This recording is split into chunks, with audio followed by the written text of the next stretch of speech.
এরপরে খালেদ তুহিন আপনি জানতে চেয়েছেন পর্দা রক্ষা করে মেয়েদের জন্য কি ব্যবসা করা জায়েজ আছে? পর্দা রক্ষা করে মেয়েদের জন্য ব্যবসা করা জায়েজ। নবী করিম সাল্লাল্লাহু আলাইহি সাল্লামের সহধর্মিনী উম্মুল মুমিনিন খাদিজা রাদিয়াল্লাহু তাআলা আনহা তিনি ব্যবসা করেছেন আমরা জানি। এছাড়াও ইসলামের ইতিহাসে বহু নারীরা ব্যবসা করেছেন পরিপূর্ণ পর্দা মেনটেন করে। তার যে প্রাইভেসি আছে সেটা তিনি ঠিক রেখে যদি ব্যবসা করতে পারেন, অবশ্যই করতে পারেন। আজকাল বাসায় বসে অনেক ব্যবসা করতে পারেন, অথবা বাসার বাইরে ব্যবসা করতে পারেন, কিন্তু সেক্ষেত্রে তার মুভমেন্ট অন্য অন্য বিষয়গুলো পরিপূর্ণ পর্দা মেনটেনের যে জায়গাটা সেটা তাকে নিশ্চিত করতে হবে। এটি নিশ্চিত করে ইনশাআল্লাহ তিনি ব্যবসা বা দুনিয়াবী যে কোনো কাজ করতে পারবেন, সেটি তার জন্য নিষিদ্ধ হবে না।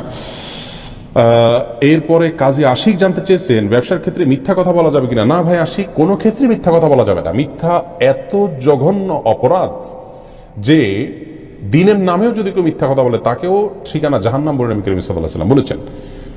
নবীজির নামে, ইসলামের নামে এটা মিথ্যা কথা বললো, একজন মানুষকে ভালো করার জন্য মিথ্যা কথা বললো। সে একটা কাজ করলে বললো যে এটা করলে আল্লাহ বলছেন জাহান্নাম দিবেন, আসলে আল্লাহ বলেননি, জাস্ট তাকে বিরত রাখার জন্য বললো, খারাপ কাজ থেকে বাঁচানোর জন্য বললো, তবুও জঘন্য অপরাধ। সেখানে ব্যবসার জন্য কিভাবে মিথ্যা কথা বলতে পারেন?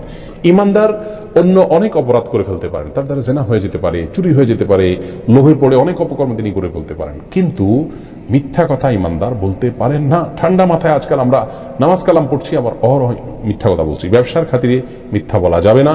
প্রয়োজনে ব্যবসায় লস মেনে নিতে হবে, তথাপি সত্যকে আঁকড়ে ধরার চেষ্টা করতে হবে। একটা হাদিস বলছি, নবী করিম সাল্লাল্লাহু আলাইহি ওয়াসাল্লাম বলেছেন, আত-তাজিরুস সাদুকু মা'আন নাবিয়্যিন ওয়াস সিদ্দিকিন। যে সমস্ত ব্যবসায়ীরা ব্যবসা করতে গিয়ে সত্যবাদিতার উপরে থাকেন তাদেরকে কিয়ামতের দিন আল্লাহ তাআলা নবীদের সাথে, সিদ্দিকদের সাথে আল্লাহ রাব্বুল আলামিন তাদেরকে কিয়ামতের দিন উঠাবেন এবং তাদের সাথে ভিআইপি হিসেবে স্থান পাবে। কত বড় একটি বিষয়! অতএব ব্যবসায় মিথ্যা কথা কোনো অবস্থাতে বলা যাবে না। এটা একটা পরীক্ষার জায়গা।